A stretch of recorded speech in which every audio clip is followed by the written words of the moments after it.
मेरी रगों में सिलेक्ट वाला खून नहीं, लाहौर का खानदान है जो सिलेक्ट होता आया है। बिलावल भुट्टो जरदारी बड़ी बात कह गए।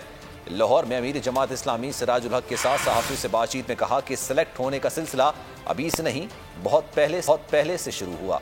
लाहौर का एक सियासी खानदान है जो माजी में सिलेक्ट होता रहा है। पीपल्स पार्टी लॉन्ग मार्च के लिए तैयार थी। इस्लामाबाद में कमरे बुक हो चुके थे। ये किसका आइडिया था कि 10 दिन पहले इस्तीफों को लॉन्ग मार्च से मशरूत कर दिया जाए?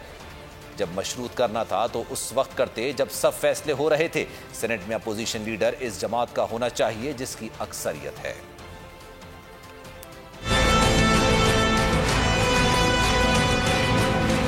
हम तो इस सेलेक्ट होने का जो सिलसिला है वो आज से शुरू नहीं हुआ, वो किसी और के दौर में शुरू हुआ था। और हम चाहते हैं सेलेक्ट होने का सिलसिला में हम फुल स्टॉप डालें। अगर किसी का इल्ज़ाम मुझ पे ये लगाने की कोशिश कर रही हैं कि हम सेलेक्ट होने के लिए तैयार हैं, तो हमारे रगों में ये सेलेक्ट होने वाला सिलसिला नहीं है। लाहौर से कोई दूसरा सियासी ख़ानदान है जिसमें ये माजी उनका तो रहा है। मेरा मौक़िफ़ ये है कि हमारा लॉन्ग मार्च को एक डिले नहीं होना चाहिए था। मैं बाकी जमातों पे कमेंट नहीं कर सकता हूँ, लेकिन मेरा अपना जमात का काफ़ी तैयारी था। मगर मैं ये सवाल ज़रूर पूछूंगा कि ये किसका आइडिया था कि हमारा लॉन्ग मार्च के 10 दिन पहले हम इस्तीफ़ा को लॉन्ग मार्च से नथी करें। अगर हमने इस्तीफ़ा को लॉन्ग मार्च से नथी करना था तो फिर उस वक्त नथी कर देते जब हम ऐलान कर रहे थे। सब जानते हैं बिलावल भुट्टो जरदारी ने लाहौर का खानदान किसको कहा। ये बात पूरा पाकिस्तान जानता है कि बिलावल नवाज शरीफ की जानिब इशारा कर रहे थे। शिबली फराज का बिलावल के बयान पर रद्द-ए-अमल, कहा ये खानदान बैसाखियों के सहारे चल रहा है। मरियम नवाज बहुत ख़तरनाक खेल खेल रही हैं। मरियम नवाज को पसंद हो या ना हो, उन्हें इदारों के सामने पेश होना पड़ेगा। वो जाहिर है कि लाहौर का खानदान तो जाहिर है नवाज शरीफ के खानदान का ही जिक्र किया है। इसमें तो मेरा ख्याल है कि जो गैर सियासी लोग हैं वो भी आप मजे ले रहे हैं, वो एक और बात है। लेकिन जो फैक्ट है वो तो सारी पाकिस्तान जानता है कि ये कौन सा खानदान है और किस खानदान ने बैसाखियों पे चलते रहे हैं। और आज जो है तो ये चे गवेरा बन गए हैं, आज ये जो है तो नेल्सन मंडेला बन गए हैं। जो बिलावल भुट्टो और मरियम नवाज के दरमियान जो एक एक्सचेंज हो रही है उसकी इल्ज़ामात की, वो इसी चीज़ की को जाहिर करता है। और मैं यहाँ पे not that I am great fan of Peoples Party, but fact ये है कि जो बिलावल भुट्टो ने बात की है वो बिल्कुल दुरुस्त बात की है कि यही वो लोग हैं, यही वो पार्टी है, यही वो लीडरशिप है जिन्होंने कि हमेशा अपने मफादात को, अपनी करप्शन को सेफ गार्ड करने के लिए इन्होंने मुल्क के मफादात को भी कंप्रोमाइज़ किया है और इन्होंने अपनी पोजीशंस को कलाबाजियाँ भी खाई हैं और इन्होंने हमेशा वो काम किया है जो कि इनकी ज़ात के इंटरेस्ट में हो, बजाय इसके कि वो मुल्क या इदारों के इंटरेस्ट में। बिलावल के सिलेक्ट होने के बयान पर कुछ नहीं कहना। बिलावल ने क्या सोचकर कहा ये बैठकर उनसे ही समझ लेंगे। बिलावल भुट्टो जरदारी के बयान पर मोहम्मद जुबैर का रद्द-ए-अमल, कहा हम पीपल्स पार्टी से दूरियां नहीं, मामलात हल करना चाहते हैं। इस किस्म की बयानबाजी से दूरी इख्तियार करें। सियासी बयानात के जवाब में ज़ाती नौइयत के हमले कमजोरी की निशानी है। मरियम नवाज ने हिदायत की सियासी बात का सियासी जवाब दिया जाना चाहिए। नून लीग और पीपल्स पार्टी के ताल्लुकात में दरार वाज़ेह होकर सामने आने लगी। मरियम नवाज ने कुछ रोज पहले ट्वीट किया कि सिलेक्टेड को परेशान होना चाहिए कि उसका मुतबादिल तैयार किया जा रहा है। सवाल ये है कि क्या उन्होंने बिलावल भुट्टो को मुतबादिल सिलेक्टेड कहा था?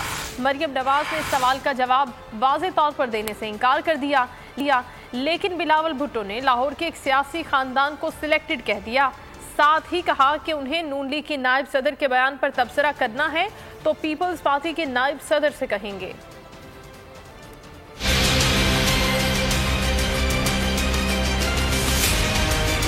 नून लीग और पीपल्स पार्टी की दरार वाज़ेह होने लगी। सेलेक्टेड की बहस मरियम ने शुरू की। बिलावल ने खुलकर लाहौर के एक सियासी खानदान को सेलेक्टेड कह दिया। मरियम नवाज के एक ट्वीट ने बज़ाहिर सूरत हाल कशीदा बना दी। उन्होंने कुछ रोज पहले एक ट्वीट के जवाब में ट्वीट किया कि आप जानते हैं कि क्या हो रहा है और क्यों। जिसे हकीकत में परेशान होना चाहिए वो सेलेक्टेड है क्योंकि इसका मुतबादिल तैयार किया जा रहा है। मरियम नवाज ने बात इशारों में कही। सहाफियों के सवाल पर भी नहीं बताया कि उनका इशारा किस तरफ था। ट्वीट किया था जिसमें आपने कहा था कि सिलेक्टर को परेशान होना चाहिए कि उनके सिलेक्टेड तैयार हो रहा है। तो ये आपका इशारा किसकी तरफ था? अगर मैंने इशारा ना करना होता तो फिर मैं खुल के बात करती, मैंने इशारा करना था, कर दिया। सवाल ये है कि क्या मरियम नवाज ने मुतबादिल सिलेक्टेड का लफ्ज बिलावल भुट्टो के लिए इस्तेमाल किया? बात बिलावल तक पहुंची तो उन्होंने मरियम नवाज के ट्वीट के मुतालिक सवाल का वाज़ेह जवाब दिया। मरियम नवाज कहती हैं कि एक नया सिलेक्टर आ गया है, वो आपकी मैं आज जमात इस्लामी के हेडक्वार्टर्स पे आके सिराजुल हक साहब के साथ मिल के आपसे गुफ्तगू कर रहा हूँ। अगर मैंने मुस्लिम लीग का वाइस प्रेसिडेंट पे कमेंट करना होता तो मैं अपना वाइस प्रेसिडेंट को कहता कि वो कमेंट करे। अब सवाल ये है कि क्या पीडीएम की दो बड़ी जमातों की राहें जुदा हो गईं? दोनों में से किसी एक के बगैर इत्तेहाद की ताकत कितनी है?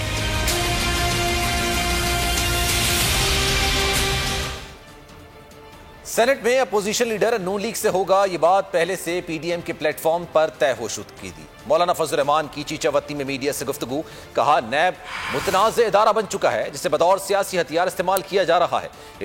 इदारों के खिलाफ बोलने पर मरियम नवाज को नैब तलब किया जा रहा है। 26 मार्च को पीडीएम में शामिल तमाम जमातें मरियम नवाज के साथ नैब ऑफिस जाएंगी। पीडीएम मुत्तहिद है, सबको साथ लेकर चलेंगे। उम्मीद है पीपल्स पार्टी इस्तीफों के मामले में पीडीएम का साथ देगी।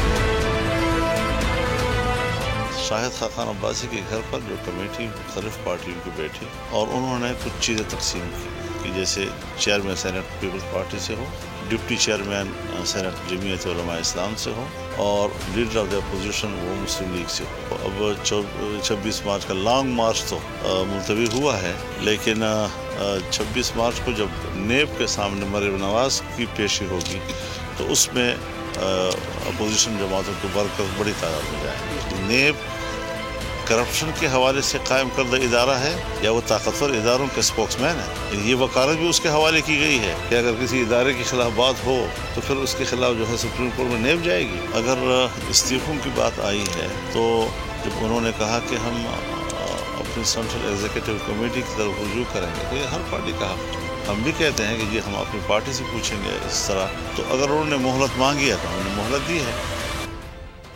मरियम नवाज की नैब लाहौर में पेशी पर अमन खराब होने का खदशा, नैब ने रेंजर्स और दीगर इदारों की मुआवनत हासिल करने का फैसला कर लिया। लाहौर नैब ऑफिस को रेड जोन डिक्लेयर करने की दरखास्त की जाएगी।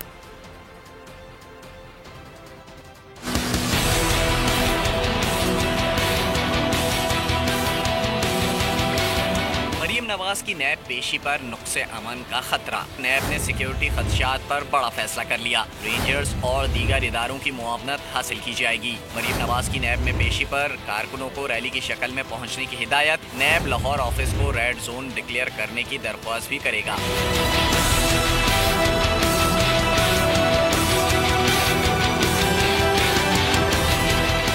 एलामिया के मुताबिक मरियम नवाज की पेशी को सियासी रंग देने की कोशिश की जा रही है। मुल्जिमान सियासी जमातों के कारकुनों की तरफ से नैब लाहौर पर चढ़ाई करने का प्लान बनाया जा रहा है। पथराव और नैब को सरकारी फराइज की अंजाम दही में रुकावट पैदा करने की कोशिश की जा सकती है। नैब लाहौर कानून के मुताबिक तमाम आईनी इक़दाम करेगा। मरियम नवाज ने नैब को आड़े हाथों ले लिया। अपने ट्वीट में लिखा कि डरते हैं नैब वाले एक निहत्ती लड़की से, इसी निहत्ती लड़की से जिस पर नैब ने कातलाना हमला किया था। ट्विटर पर अपने पैगाम में लीगी नायब सदर मरियम नवाज ने लिखा कि जो सलूक नैब ने दौरान हिरासत मरियम से रखा उसकी तफसील और हिसाब अभी बाकी है। कौम के सामने सब नामों समेत सब सामने आएगा।